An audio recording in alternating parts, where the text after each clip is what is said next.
सभी विद्यार्थियों का स्वागत है अभिलाषा हिंदी एकेडमी में। असिस्टेंट प्रोफेसर के सिलेबस में हम निबंध देख रहे थे, तो निबंधों पर मेरी वीडियो बन चुकी है, प्लेलिस्ट में लगी हुई है। और असिस्टेंट प्रोफेसर के सिलेबस में लगी हुई कहानियों की भी सभी सब कहानियाँ संपूर्ण हो चुकी हैं और उनकी प्लेलिस्ट बनी हुई है मेरे चैनल पर। आप एक साथ सभी कहानियों का अवलोकन कर सकते हैं और सभी निबंधों का भी एक साथ अवलोकन कर सकते हैं मेरे चैनल पर। अभी हमारे सिलेबस में चंद्रधर शर्मा गुलेरी का निबंध धर्म और समाज। तो पहले हम देखते हैं चंद्रधर शर्मा गुलेरी का थोड़ा सा जीवन परिचय, उसके बाद हम उनके निबंध को देखेंगे। लेकिन उससे पहले आप सभी से रिक्वेस्ट है कि पहली बार चैनल पर आए तो जरूर सब्सक्राइब कर लीजिए और अपने एजुकेशनल ग्रुप में से जरूर शेयर करिए। तो चलिए शुरू करते हैं। चंद्रधर शर्मा गुलेरी जी का जन्म सन 1883 में जयपुर राजस्थान के एक संपन्न परिवार में हुआ था। एक विद्या संपन्न परिवार में हुआ था। इनके पूर्वज कांगड़ा के गुलेर नामक स्थान के रहने वाले थे, अतः गुलेरी कहलाते थे। इनकी बुद्धि बहुत ही कुशाग्र थी और पढ़ने लिखने में इनकी गहरी रुचि थी। अपनी परीक्षाओं में ये सदा स्मरणीय सफलताएं प्राप्त करते थे।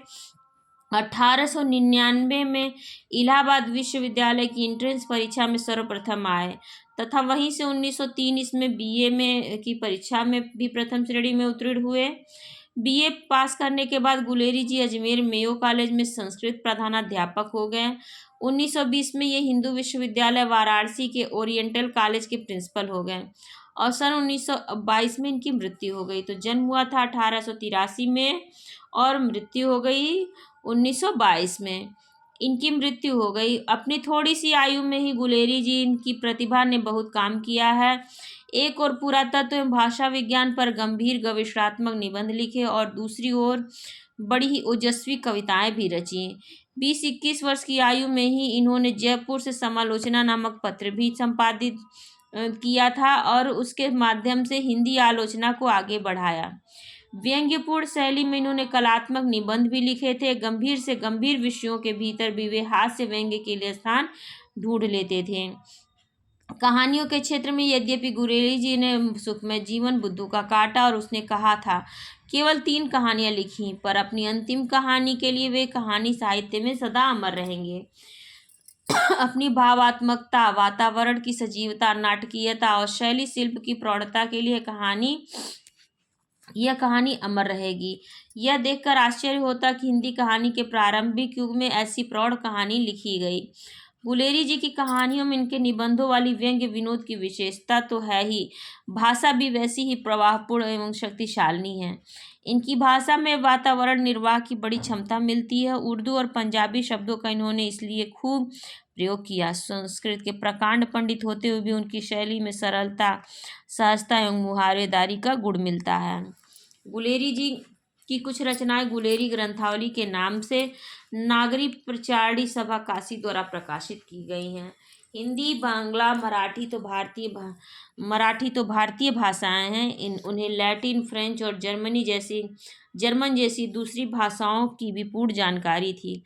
पुरातत्व, दर्शन और इतिहास गुलेरी जी के प्रिय विषय थे। कुछ निबंधों में उनके इस ज्ञान का प्रतिफलन देखने को मिलता है। पुरानी हिंदी नामक गुलेरी जी का निबंध ऐतिहासिक दृष्टि से स्मरणीय माना जाता है। तो ये था इनका थोड़ा सा जीवन परिचय। चलिए अब देखते हैं इनका लिखा हुआ निबंध धर्म और समाज। समाज के लिए धर्म की आवश्यकता है या नहीं, इस प्रश्न पर कुछ अपने विचार प्रकट करना ही आज इस लेख का उद्देश्य है। प्राचीन और नवीन अथवा पूर्व और पश्चिम, इन दोनों के संघर्ष से यह प्रश्न उत्पन्न हुआ है। पूर्वी सभ्यता सदा से धर्म की पक्षपातिनी रही है और उसने धर्म को समाज में सबसे ऊंचा स्थान दिया है। पश्चिम सभ्यता इस समय चाहे उसकी विरोधिनी न हो, पर उससे उदासीन अवश्य है और कम से कम समाज की उन्नति के लिए वह उसे आवश्यक नहीं समझती। उसकी सम्मति में बिना धर्म का आश्रय लिए भी नैतिक बल के सहारे मनुष्य अपनी व्यक्तिक और सामाजिक उन्नति कर सकते हैं। यद्यपि पहले पश्चिम भी धर्म का ऐसा ही अनन्य भक्त था जैसा कि इस समय भारतवर्ष, पर मध्यकाल में कई शताब्दी तक वहां धर्म के कारण बड़ी अशांति मची रही। धर्म मद से उत्पन्न उन्मत्त होकर समाज में बड़े बड़े विद्वानों और संशोधकों के साथ वह सलूक किया जो लुटेरे मालदारों के साथ करते हैं। 50 वर्ष तक लगातार जारी रहने वाला यूरोप का धर्म युद्ध प्रसिद्ध ही है। इस्लाम ने जो सलूक ईसाइयों के साथ किया उसको जाने दीजिए, क्योंकि वह एक भिन्न धर्म था। ईसाई धर्म की ही दो शाखाओं ने, जिनका नाम कैथोलिक और प्रोटेस्टेंट है, एक दूसरे के साथ जैसे जैसे अत्याचार और अमानुषिक बर्ताव किए हैं, उन पर अब तक यूरोप का इतिहास रुधिर के आंसू बहा रहा है।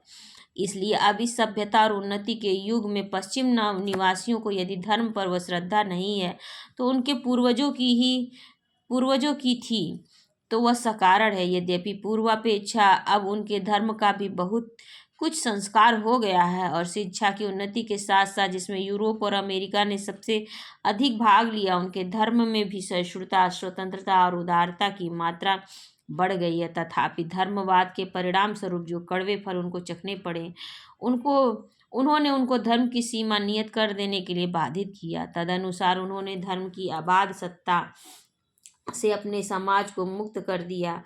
अब वहाँ यही नहीं कि समाज और शासन सत्ता में धर्म कुछ विशेष नहीं डाल सकता, बल्कि व्यक्ति स्वातंत्र्य और सामाजिक प्रबंध में भी कुछ हस्तक्षेप नहीं कर सकता। और बहुत सी बातों में के समान धर्म भी एक व्यक्तिगत बात मानी जाती है। जिसका जी चाहे किसी धर्म को माने, न चाहे न माने, मानने से कोई विशेष स्वत्व पैदा नहीं होते, न मानने से कोई हानि नहीं होती। यह तो रही पश्चिम की धार्मिक अवस्था। अब रहा पूर्व। यदि पूर्व में सर्वत्र ही धर्म का प्राधान्य है, तथापि भारतवर्ष में तो उसका एकाधिपत्य राज्य है। यद्यपि वहाँ की शासन सत्ता पश्चिमी लोगों के हाथ में होने से अब उसमें वह हस्तक्षेप नहीं कर सकता, तथापि भारतीय समाजों में और उनकी विविध शाखाओं में उसका अप्रतिबंध अधिकार है। हम जन्म से लेकर मृत्यु पर्यंत चाहे किसी दशा में रहें, कुछ करे, धार्मिक बंधन से मुक्त नहीं हो सकते। हमको केवल अपने पूजा पाठ या संस्कारों में ही धर्म की आवश्यकता नहीं, किंतु हमारा हर काम, चाहे वह सामाजिक हो या व्यक्तिगत, धर्म के बंधन से जकड़ा हुआ है। यहाँ तक कि हमारा खाना पीना, जाना आना, सोना जागना और लेना देना इत्यादि सभी बातों में धर्म की छाप लगी हुई है। हम हिंदू होकर सब कुछ छोड़ सकते हैं, पर धर्म को किसी अवस्था में भी नहीं छोड़ सकते। हमारे पूर्वज धर्म को ही अपना जीवन सर्वस्व मानते थे और यही उपदेश शास्त्रों में वे हमको भी कर गए हैं। मनु लिखता है, धर्म एव हतो हन्ति धर्मो रक्षति रक्षितः तस्मात् धर्मो न हन्तव्यो मानो धर्मो हतो अवधीत। अब प्राचीन आर्य लोग धर्म को केवल परलोक का ही साधन नहीं मानते थे, किंतु इस लोक का बड़े से बड़ा सुख भी धर्म के बिना उनकी दृष्टि में हेय था। त्रिवर्ग में जिसका संबंध संसार से है, धर्म ही सबसे पहला और मुख्य माना गया है। कणाद तो अपने वैशेषिक दर्शन में अभ्युदय की नींव भी धर्म पर ही रखता है। यथा यतो अभ्युदय निःश्रेय सिद्धि स धर्म। अतएव हम अपने शास्त्री को मानते हुए और पूर्वजों पर श्रद्धा रखते हुए किसी दशा में भी धर्म की उपेक्षा नहीं कर सकते। पश्चिम की शिक्षा का प्रभाव जिन लोगों पर पड़ा, वे चाहे हमारे स्वदेशी बांधव ही क्यों न हों, हमको भी यह सलाह देते हैं कि हम भी यदि इस जातीय उन्नति की दौड़ में भाग लेना चाहते हैं तो धर्म की कोई ऐसी सीमा नियत कर दें जिससे आगे यह अपने पैर न फैला सके। उनका यह कथन है कि जब तक हमारे हर एक काम में धर्म का पचड़ा लगा हुआ है, हम समय की गति के साथ नहीं चल सकते और न अपना कोई जातीय आदर्श बना सकते हैं। जो लोग हमको यह सलाह देते हैं, हम उनके सद्भाव में कोई संदेह नहीं कर सकते और यह भी हम मानते हैं कि देश हित की प्रेरणा से वे यह सलाह हमको देते हैं। पर हाँ, हम यह अवश्य कहेंगे कि वर्तमान धार्मिक अवस्था के विकृत स्वरूप को देखकर और हमारे धर्म के वास्तविक तत्व पर गंभीर दृष्टि न डालकर ही हम यह सम्मति दी जाती है। यदि धर्म को उसके वास्तविक रूप में देखा जाए तो वह कदापि उपेक्षणीय नहीं हो सकता। यद्यपि विदेशियों के संसर्ग से या हमारे दुर्भाग्य से यहाँ भी धर्म का विधेय धर्म का विधेय वह नहीं रहा जो प्राचीन काल में था। हमें यह कहने में कुछ भी संकोच नहीं है कि सभ्यता के आदि गुरु आर्यों या का धर्म मतवाद से सर्वथा पृथक है। इस मतवाद को धर्म समझने का यूरोप में यह परिणाम हुआ कि वह राजनीतिक और सामाजिक क्षेत्र से ही अलग नहीं किया गया, किंतु मानसिक और नैतिक उच्च भावी की रीति के लिए भी अनावश्यक समझा गया। उसका संबंध केवल उपासनालयों से रह गया, और वह भी रविवार के दिन घंटे 2 घंटे के लिए। बहुत से स्वतंत्रता देवी के उपासक तो इससे भी मुक्त हो गए। हम उनकी बुद्धिमत्ता की प्रशंसा करते हैं। यदि वे ऐसा न करते तो और हमारी तरह से अपनी विचार शक्ति को कल्पना शक्ति के अधीन कर देते, तो आज उनके देश में विद्या और बुद्धि का यह विकास, कला कौशल की यह उन्नति और उद्योग तथा व्यवसाय का यह प्रभाव देखने में न आता। यदि हमारे धर्म की भी ऐसी ही व्यवस्था हो और वह वास्तव में मतवाद का प्रवर्तक हो, तब तो हमको भी कृतज्ञता के साथ उनकी यह सलाह मान लेनी चाहिए। और यदि ऐसा नहीं है तो हमें धर्म का वास्तविक तत्व उन्हें समझाना चाहिए। हम यहाँ पर कह देना चाहते हैं कि मत या संप्रदाय के अर्थ में धर्म शब्द का प्रयोग करना भी हमने अधिकतर विदेशियों से ही सीखा है। जब विदेशी भाषाओं के मजहब, रिलीजन शब्द यहाँ के प्रचलित हुए, तब भूल से या स्पर्धा से हम उनके स्थान में धर्म शब्द का प्रयोग करने लगे। परंतु हमारे प्राचीन ग्रंथों में जो विदेशियों के आने से पूर्व रचे गए थे, वहाँ पर भी धर्म शब्द मत, विश्वास या संप्रदाय के अर्थ में प्रयुक्त नहीं हुआ। प्रत्युत उनमें सर्वज्ञ, स्वभाव और कर्तव्य, इन 2 ही अर्थों में इसका प्रयोग पाया जाता है। प्रत्येक पदार्थ में उसकी जो सत्ता है, जिसको स्वभाव भी कहते हैं, वही उसका धर्म है। जैसे वृक्ष का धर्म जड़ता और पशु का धर्म पशुता कहलाती है, ऐसे ही मनुष्य का धर्म मनुष्यता है। वह मनुष्यता किसी वस्तु पर अवलंबित है, जिसमें इसमें किसी का मतभेद नहीं हो सकता कि मनुष्यता का आधार बुद्धि है। बुद्धि की 2 शाखाएं हैं, एक कल्पना शक्ति, दूसरी विचार शक्ति। कल्पना शक्ति संदेहात्मक है और विचार शक्ति निर्णयात्मक। बिना संदेह के किसी बात का निर्णय नहीं हो सकता। अतएव अपनी कल्पना शक्ति से संदेह उठाकर पुनः विचार शक्ति से उसका निर्णय करने में जो समर्थ है, वही मनुष्य है। संसार में सिवाय असभ्य और वन्य लोगों के और कौन ऐसा मनुष्य होगा जिसको ऐसे धर्म की आवश्यकता न होगी जो उसको मनुष्य बनाता है। यह तो हुआ सामान्य धर्म। अब रहा विशेष धर्म। इसी का दूसरा नाम कर्तव्य भी है। मनुष्य चाहे किसी दशा में हो, उसका कुछ न कुछ कर्तव्य होता है। यदि यदि राजा राजधर्म का, प्रजा प्रजा धर्म का, स्वामी माँ प्रभु धर्म का, सेवक सेवा धर्म का, पिता पितृ धर्म का, पुत्र पुत्र धर्म का, पति पति धर्म का, स्त्री स्त्री धर्म का, गृहस्थ गृहस्थ धर्म का और यति यति धर्म का साधन न करे, तो फिर संसार में न कोई मर्यादा रहे, न व्यवस्था। संसार में शांति और व्यवस्था तभी रह सकती है जब प्रत्येक मनुष्य कर्तव्य के अनुरोध से अपने अपने धर्म का पालन करे। अतएव इसमें कुछ भी अत्युक्ति नहीं कि धर्म ही संसार की प्रतिष्ठा का कारण है। धर्म के इसी महत्व को लक्ष्य में रखकर तैत्तिरीयायण में यह कहा गया है, धर्मो विश्वस्य जगतः प्रतिष्ठा लोके धर्मिष्ठम प्रजा उपसर्पन्ति धर्मेण पाप मन नुदन्ति स धर्मे सर्व प्रतिष्ठितम। अब हम कुछ प्रमाण भी जिनमें धर्म शब्द प्रस्तुत अर्थ में प्रयुक्त हुआ है उद्धृत करते हैं। महाभारत में धर्म का निर्वचन इस प्रकार किया गया है, धारणार्ध मर्ममित्याहु धर्मेण विधूता प्रजाः यः स्याद्धारण संयुक्तः सधर्म इति निश्चय। धात्वर्थ में भी इसी की पुष्टि होती है, क्योंकि धृ धातु धारण करने के अर्थ में है। यो धीपते दधाति वा स धर्म, जो धारण किया हुआ प्रत्येक पदार्थ को धारण करता हुआ धर्म है। अग्नि में यदि उसका धर्म तेज न रहे, फिर कोई उसे अग्नि नहीं कहता। ऐसे ही मनुष्य यदि अपने धर्म को त्याग दे तो फिर केवल आकृति और बनावट उसकी मनुष्यता की रक्षा नहीं कर सकती। उपनिषदों में जहाँ धर्मचर, धर्मान्न प्रमदितव्यम इत्यादि शब्द आते हैं, वहाँ भी इससे कर्तव्य या सदाचार का ही ग्रहण होता है। मनु ने धर्म के धृत्यादि जो 10 लक्षण बताए हैं और जिनको धारण करके एक नास्तिक भी धर्मात्मा बन सकता है, उनमें मतवाद की गंध तक नहीं है। गीता में भी श्रेयान स्वधर्मो विगुण धर्मा धर्मात्मनुष्ठिनात् इत्यादि वाक्यों में धर्म शब्द कर्तव्य का ही सूचक है, क्योंकि मनुष्य के लिए प्रत्येक दशा में अपने कर्तव्य का पालन करना ही सर्वोपरि धर्म है। अपने कर्तव्य से उदासीन होकर जो दूसरों का अनुकरण करना चाहते हैं वे अपने से श्रेष्ठ भी हो अनधिकार चर्चा है। जब मनुष्य के आचार या कर्तव्य का नाम धर्म है, तब यदि हमारे पूजनीय पूर्वजों को उसने उसको मनुष्य की प्रत्येक दशा से, चाहे वह आत्मिक हो या सामाजिक हो या व्यक्तिक संबद्ध किया, तो इससे उनका यह अभिप्राय कदापि नहीं हो सकता था कि उन्होंने हमको मतवाद के जाल में फंसाने के लिए धर्म की टाटी खड़ी रखी। उन्होंने तो हमारे मनुष्यत्व की रक्षा के लिए प्रत्येक कार्य में इसका आयोजन किया था। अब प्रश्न यह होता है कि जब धर्म से पृथक हैं तो फिर मतवाद में या भ्रमात्मक विश्वासों में उसका पर्यवसान क्यों कर हुआ। इसका कारण चाहे कुछ हो, पर इसमें संदेह नहीं कि हमारे दुर्भाग्य से इस समय हमारी धार्मिक अवस्था वह नहीं जो उपनिषदों और दर्शनों के समय थी। उस समय सैद्धांतिक भेद भी हमारे धर्म को कुछ हानि नहीं पहुंचा सकता था, पर आजकल आंशिक भेद को